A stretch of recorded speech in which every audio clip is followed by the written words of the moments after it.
Is she gonna stay behind my ear? Okay. Hello, you guys. Hello, everybody. It has been a morning. Yes, like I am just like dying. And I'm just gonna say that. I'm sorry. I know the episode just started. We're gonna be okay. And my hair just keeps popping back out.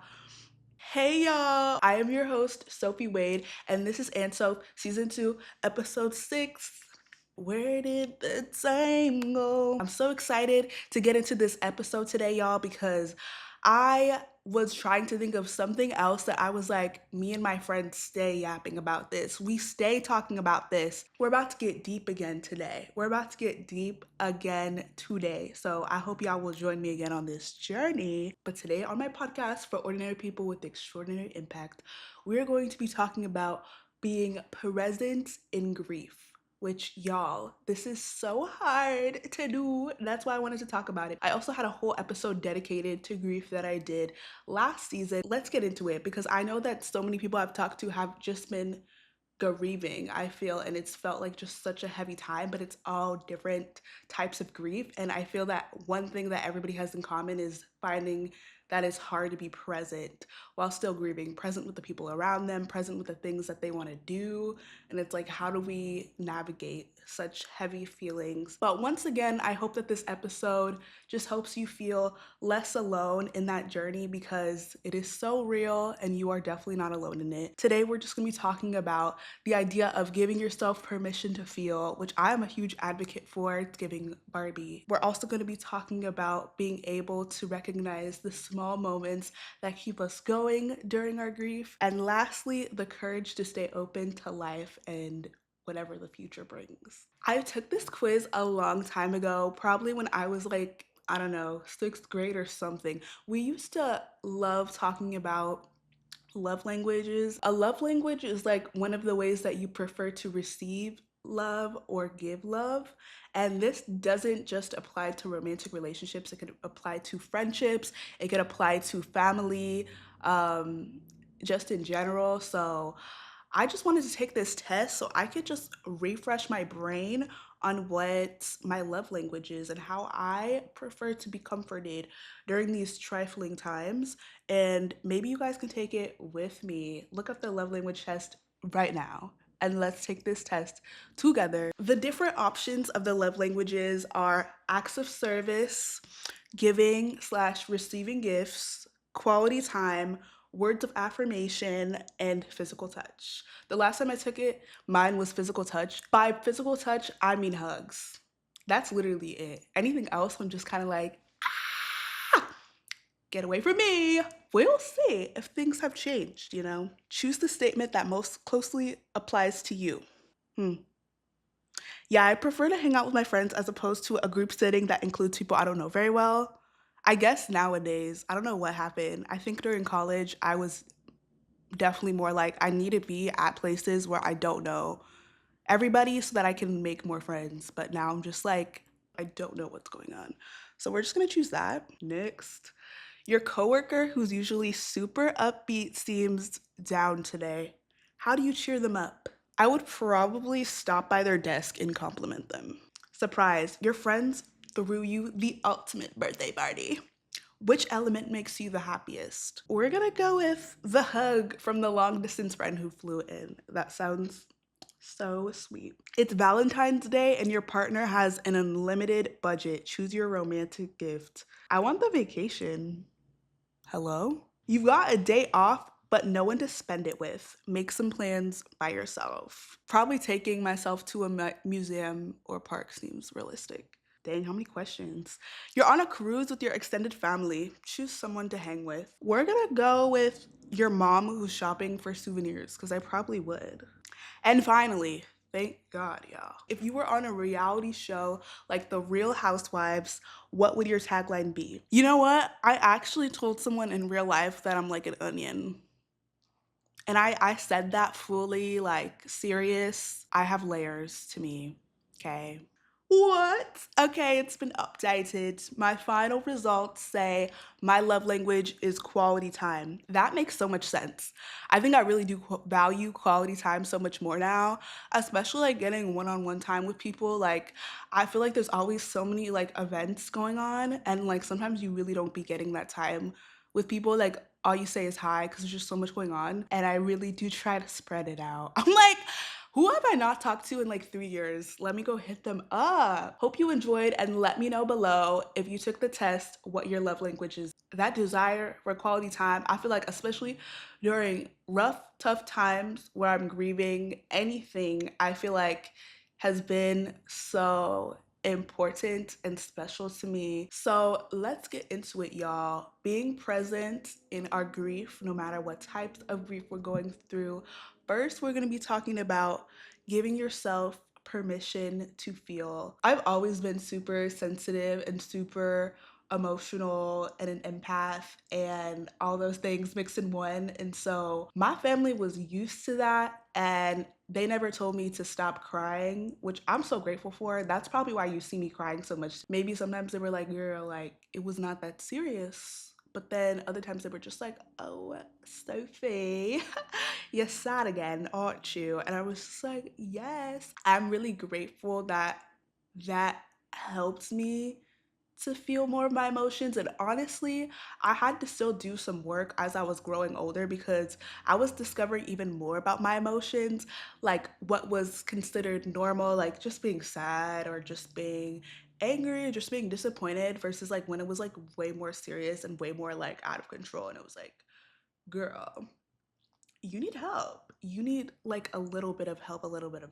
guidance. Doing that work to learn more about my emotions and grief and what that means, I feel like helped me so much when I was older to learn things that maybe my parents didn't talk about or I didn't talk about with them all the time. Whether our families or our friends or the people that we spend the most time with allowed us to feel our emotions, I feel like definitely impacts whether we allow ourselves to feel them today. Sometimes feeling emotions is just a little too much, a little too painful, a little too real. It's so much easier to just have a distraction from feeling things because life is so busy and doesn't really have breaks sometimes. And I think when certain things just don't make sense to me that are happening in my life, I just am like, I'm tired of thinking about all of the reasons that this could have happened or the meanings that this is why I lost this or this is why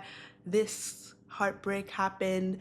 And you just try to like numb the pain or whatever, or you just try to not think about it. I think that it's difficult to be able to heal from our grief if we are not willing to address it, even when it's uncomfortable. And I think one thing that was one of the biggest things I've learned that I shared in my past episode about grief is how we naturally want to assign like a meaning to everything. And I think especially if you are a part of like the faith community too, like you're just trying to figure out like why did God allow something, and like what did you do for God to allow that, or what did that person do for God to allow that to happen. And I never thought that it was ever a possibility that some things I would just never be able to have the answer to in this lifetime. Like I would just never be able to have the answer to, or some things just straight up don't make sense. Like I did not think that it was an option to pray to God and be like, hey God, this doesn't make sense, this sucks. And I think that's a part of allowing ourselves to feel, is the willingness to let go of the need to have all of the answers and to just be willing to sit still in the like, I don't know what's going on. I don't really understand why all this is happening. And I just feel sad, or I just feel disappointed, or I just feel scared, versus trying to intellectualize something or avoid something because we don't know what to do with these heavy feelings. And I think there's so many things that just absolutely do not make sense in our career, in our relationships with our family, our friends, our loved ones, partners, coworkers, church community, all the things. And certain things that weren't our fault that we simply couldn't control. Emotional permission is allowing me to be sad about those changes or those losses. It's human to feel lost. It's human to feel sad after big changes in our lives, and especially things that maybe we didn't realize were so life changing for us in the moment. And emotional permission could also look like allowing yourself to cry. To cry. I feel like crying is also a very big reaction when it comes to grief. Like I was saying before, I'm a crier. I've been a crier. It would just like come out sometimes when I was with people, and maybe I didn't mean to cry in front of them, but like I would just be so sad that I'd be like, sorry, y'all. Also, that part. I'm so sorry. I'm so sorry. I'm so sorry. I would always be apologizing. And sometimes I still do catch myself slipping, saying sorry. But I'm more self aware of it now. It doesn't just come out. I don't just like think nothing of it. Like when I hear myself saying sorry for crying, I'm just like, it really don't matter who you are or where you come from. We're all human. And so if you feel the desire to cry, I promise you, you'll feel so much better versus if you stuff it in. Just try allowing yourself to cry without apologizing for it, and see how much differently you feel and how much differently you look at allowing yourself to feel and allowing yourself to actually experience your emotions that are gonna come out in one way or another. It's so important to create space to feel your feelings as well within your schedule. Like, literally, maybe this is your season to make boundaries with how much you're going out and how much energy you're pouring out into others, and being real with yourself about what you have the capacity to give right now. I'm always thinking about others as well, and like what they're going through, and I know that what I'm going through is not the only thing happening in the world, that not every single person that we know is going through something very deep that we maybe don't know about or don't hear about. It's important to be able to check our cup, like if our cup is full, if our cup is being filled as well, so that we can also give to others. Because if you are just pouring and pouring out of your cup and you're running dry, like, you're basically gonna crash out. Before allowing yourself to get to the bottom of the cup where there's only like droplets left that you're still willing to give to somebody, I think it's important to create that space for yourself to feel as well by yourself, and doing whatever is helpful for you, whether that is journaling, whether that is reading, whether that is listening to a podcast, whether that's just talking out loud, whether that's praying, whether that's drawing, whether that's singing, whether that's dancing, whatever that looks like for you to express your emotions. But also, as we know, it's very great to talk to friends as well, being able to communicate to them as well, like what would be most helpful for you to feel supported, and then allowing that person to respond and seeing what they can give to you in this current moment as well. And I remember earlier this year when I had just had this whole plan to just distract myself from my grief. It was February 1st, and it was the anniversary of when my best friend Daniela passed. Totally thought that I was going to be good because it's literally been 4 years since she passed. And although it is still like very triggering and like has, I don't know if anything has ever shook me more than that in my life. Keeping yourself busy isn't a bad thing, it's a good thing to keep yourself busy.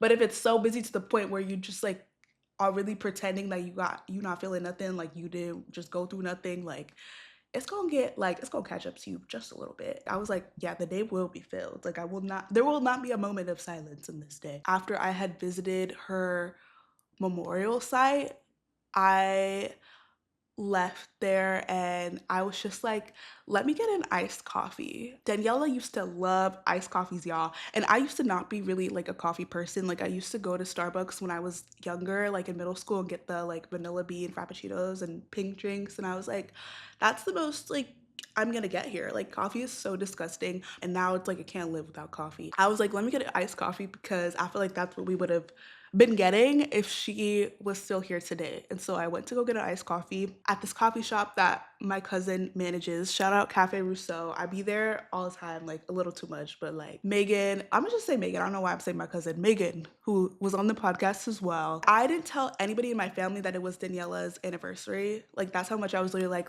we're gonna get through this day just like this. I came and I was just like, hi, can I get a latte? And she was just like, sure. She was just like, So was today Daniela's anniversary? And I was just like, wait, what? Because I was like, how did she know?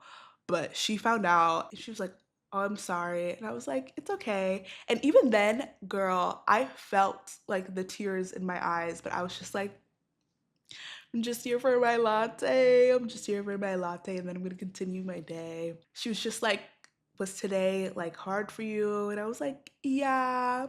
And I just, there's something about people, I don't know, you could say the simplest thing. You could say, like, I'm so sorry, or like, are you good? Are you okay? Like, do you need a hug? That will send me. I just started crying a little bit, and then she gave me a hug and the tears just came down. That was such a sentimental moment for me that I remember because I didn't even plan on telling my family about Daniela's anniversary or anything, but I still felt so loved and cared about. And I felt like if I didn't allow myself to feel my emotions and express that, and it was just like, no, I'm good, like, then I wouldn't have been able to experience that much needed hug. Like, hugs are still one of my biggest love languages. I know that tested quality time, but that literally helps me get through the rest of the day as well. And it turned into me allowing myself to feel. And I was like, actually, I don't need to do all these things. Like, all these things I said I need to do today are not like life or death. And I felt so much more at peace when I went into the week versus distraught and feeling like something was really heavy still weighing on me that was going to eventually come out. So the more people that you allow yourself to be real with and to feel with, like, they'll make themselves known based on how they react to like everything, and you can find kind of like what kind of friendships are best for talking about certain things and what friendships are not. Speaking of moments like that at the cafe, I feel like it is so great to be able to recognize the small moments that we experience during our grief that just give us that hope that we really are looking for, that reminds us that like life is worth living, as Justin Bieber once said, and that reminds us that our lives are still worth showing up for, which is something I'm still learning, y'all. Like, I still have like it very much, grief goes like this. It's never just linear, like I was saying before. It always is up and down, and sometimes I have weeks where I'm just like, yes, then other weeks I have, and my motivation, everything in the week just goes out of whack. Honestly, recently it's been like very challenging, I think, to enjoy the same things that I once enjoyed before, and it takes a lot more effort. I feel like honestly for the past like 2 years since I graduated, it has taken a lot more effort to be fully present wherever I am. I often end up like masking and just like literally having to force a smile or force like laughter. um and this is not good. And I usually, every time I go out, like, doesn't matter how small, whether it's just like getting coffee with a friend, or if it's like a huge big thing, or if it's an interview, or if it's like a whole event, like, I literally have to pray in my car and be like, God, please give me the energy. I don't feel it at all right now, and I'm feeling nervous about this because I know me and this person were excited about this time, or we're looking forward to this time.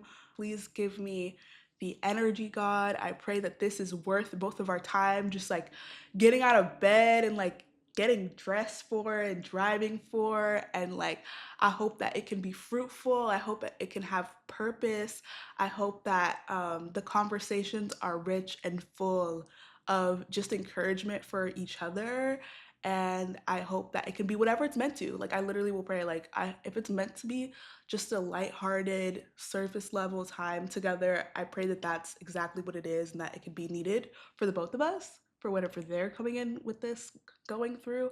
Or if it's meant to be a time where we're having a deep conversation, we're getting into it, or whatever, like, I pray that they feel comfortable enough to share about that, and that I feel comfortable enough to share about that, and we leave feeling like refreshed and heard and seen, and not like drained. Or sometimes I don't correctly discern like what something I was meant to be doing versus something I wasn't meant to be doing, but I'm learning it with trial and error. I'm learning it, and I think people are learning it with me too. Like, I think that a lot of my friends have been more vocal about when they just literally are like so tired and they just cannot do something anymore, or they're just like have had a really long week or like a really rough day. And I think that's so courageous, I think, to communicate that and not have to force yourself to mask where you are and pretend to be something you're not, like pretending to be happy or pretending to be energetic. And basically, one thing that gave me hope recently was during this therapy session I had where I was writing down like at least like 10 or 12 things that I really wanted to do in the next 90 days, so in the next 3 months, that were really important to me and also achievable. And I ranked them, I just wrote them down first, and then I ranked them by like the order of what I thought was most important to me, and then the order of what I thought was most achievable. And it was crazy looking back at those lists compared, because I was like, wait, like this thing that is so important to me, sometimes my brain told me that, oh, it's probably not achievable. But there were some things that lined up. And one of the things that lined up that was important to me and I also thought was achievable, doing a really fun activity with a friend at least once a week. It doesn't have to cost money every time. It could just be really anything, like just existing, like just sitting in a car, just like sitting in a park, like just doing anything really. The other one was having a solo date at the beach. As the week was going on, I honestly was like, yeah, I'm probably not gonna do those things, like honestly. And then my friend Kim Cruz, which shout out to Kimberly, I love you, Kim. She had texted me and she was like, hey girl, I wanted to invite you to this event that I found out about through social media. And it was called the Sunshine Soak, where it was like all these girls were coming together in LA to go to this coffee shop that was like 5 minutes walking distance from the beach, and then walk together along the beach and then pray together after. And I was like, girl, I had just written that down, and days later my friend texted me. I was sick. I was depressed, literally. And I was like, I trust that I'm gonna be better by that day. And if not, I'm going to trust that I was not meant to be at this event. I got better by Saturday. And so I decided to go, and it was everything and more. It was so cute. It was so fun. I talked about it on my Instagram, like a little bit about my experience there. And it was just really nice. Like all the girls were really nice, and I love a good iced coffee moment. There was an affirmation on all of our coffees. The workers wrote one on every single one, and they were not all copy and paste, okay? They were not all like, you're beautiful, you're beautiful, you're beautiful. Like they were like, you are beloved, you are wonderfully made, you are this different one on every cup, okay? They put in the work. That was so sweet. And then we walked across along the beach, and I hadn't been to the beach, an LA beach, girl, months, probably like at least 6 months or something like that. After that, I was like, I want to go on a solo date to the beach. I remember that was one of my things. And I told the girls, and they were just like, go for it. And so I decided to go, and it was at a beach that I usually don't go to by myself. So I was like, I'm scared. And I feel like the beach has always been just a calming place. Like that's a place me and Danielle used to go because it was so calming. Like that has been my calming place. And so I like loved being able to do that. Definitely I recommend going to the beach. Like sometimes you're just like, you just really needed a beach day, y'all. And so I love finding beauty in the places that you just didn't expect, with the people around you or the places around you. And there's like been so many times where I just like have been grieving change, like even not necessarily death of a loved one, like maybe even just change and transition. I found so much beauty, I think, within like the friends I made at CSUN that I'm still friends with today from school, and also within faith community as well, that have been the homies. I remember when I first went to CSUN, I started going to a different church. I did not think I was gonna last at least 1 month. Like I was like, this is not for me. Bye. I know I said I was gonna stay, but like I'm not used to this. And if I did not write it out with them, post pandemic as well, like the friendships we have made, we have been to each other's weddings, graduations, birthday parties. Like, I love it. The cackles and the memories we've had together, I'm so grateful. Like, I pushed through that transition of grieving my life before with my friends in high school and how familiar everything was. The friends I made in Santa Clarita during college, I never would have expected that either. I used to drive to Santa Clarita like 40 times a week, and I used to stay there until the crackhead hours of the night. And I remember I didn't even know them that well at the time, but they like embraced me.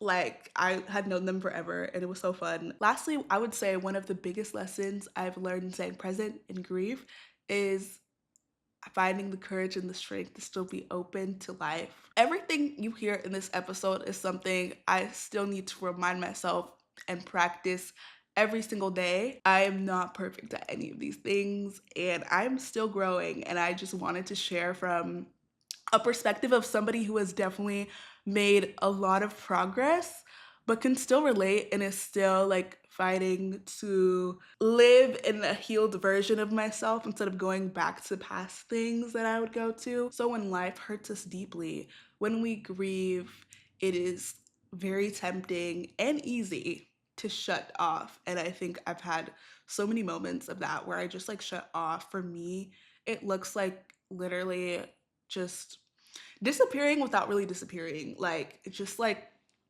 kind of like being out of the mix, not really showing up anymore to things I used to show up to, not really like talking to the people I used to talk to, and kind of just being in my own little world. And that kind of feels like the safer choice, I feel like sometimes. Like I remember talking to my friend about that because I was like, girl, I honestly feel like it doesn't feel natural for me to just be going out 4 times a week. I've been wanting to take more time to understand these things that I'm feeling, which I think is good. I feel like when it gets not great is when it becomes us isolating for long periods of time, or it becomes us like removing ourselves because we feel like we're just too much of a burden with everything that we're feeling. Staying open to life is a very radical thing to do when things don't really make sense and things are not adding up and things are starting to feel really overwhelming. And for me, something that's part of staying open to life whenever I'm grieving is still like, I guess, letting people in, letting like new things in, instead of just merely focusing on what I don't have anymore and how the things that are gonna come after are just never gonna be the same as this. After Daniela had passed away, I remember I was like, I feel like it would be healthy for me probably to like let new friendships in. I can still get shy when it comes to getting to know people. We've been through this. This isn't a revelation. If you know me, you know that I'm still shy. And like, I think for me, it's like still hard to be like, oh my gosh, oh my gosh, you could be a potential new best friend. Like, I like to move slow. There's nothing wrong with that either. I do think it takes time to build trust, to get to know each other, like see if you vibe or not, like see what level of friendship it's gonna give. And so for me, letting in new friendships that I was like, I don't know like what level this is gonna be at. Like, I don't know if it's gonna be like a best friend or if it's just gonna be somebody that I just talked to today that I just had a good conversation with, or somebody I'm gonna be close with for like 2 years and then we're not gonna be close anymore. Like, I don't know. I was just had this fear that I was just gonna lose the people that I grew deeper with in my life. The summer when Daniela passed away in 2021, my friend Elan, shout out Elan, she's outside, she's a social girly, and I remember she invited me to every single thing on earth that was going on. And I'm so forever grateful for her for that, because even though I didn't say yes to everything, she was still like inviting me and just encouraging me to be open to life and like spend time with others and do fun things. The friends I grew close with that summer, they probably had no idea like what I was going through in the previous months, and I didn't even know what they were going through in the previous months either. The joy I had that summer, the way I was laughing, I feel like if I was just not open to letting new friendships in, letting new memories in, letting new moments of laughter and joy in, I like would not have made such amazing friends. That summer, I like pulled up to Cayman's birthday party, and I did not know Cayman that well. Like I really didn't know him that well, and I got him like ice cream from the store as a gift, vanilla ice cream, because I heard he liked that, and I was like, happy birthday. And I remember everybody had to make speeches in his birthday, and I was just like, you seem really great, you seem nice, you seem cool, you seem like, it was heavy on the you seem because I was like, I still don't know you that well yet. But I remember Elon invited me and he said I can come. I pulled up, Had such a great time. I was freestyling, we was arm wrestling, we was having a great time listening to music. And I remember that was the friends, me, Elon, Jimmy, and Cayman. We were outside that summer, and I will never forget those memories that we shared in that little garage and all the other friends that I got to hang out with that summer. It was so amazing. I challenge you to write down like what you really want to do within like the next 90 days, like the top 12 things, and rank them from like what you think is most achievable and what's most important, and see how they line up. And just try one of those things. Just say, I'm gonna try one of those things, and pray about it or put in the effort to do it, or be open when that opportunity comes, because it will come. Grief reminds us that life is just too short to just like hold on to things that we're not meant to hold on to. Even if our relationships with each other look different, or if that person's not here anymore, or if that opportunity is not here anymore, or if that life routine isn't there here anymore that we're grieving, the world is gonna try to beg you to be hard-hearted and become closed off. But life is too short to not fully enjoy it and open yourself to all of the beauty still left for you. Because if you're still here, there's still a purpose for you. And it will become clearer and clearer as you continue to be open to life.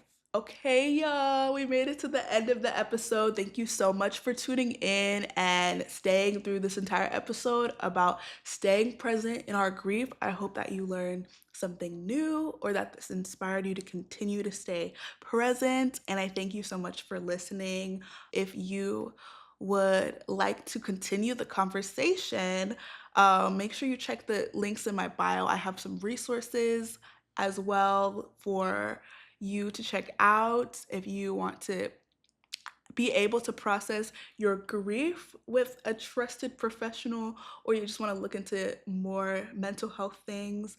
I'll often ask questions on my Instagram like, hey, da da da da, like, what do y'all think about this? Or what do y'all think about this? But um, I people are always like sharing and being so vulnerable on Instagram, which I'm so grateful for.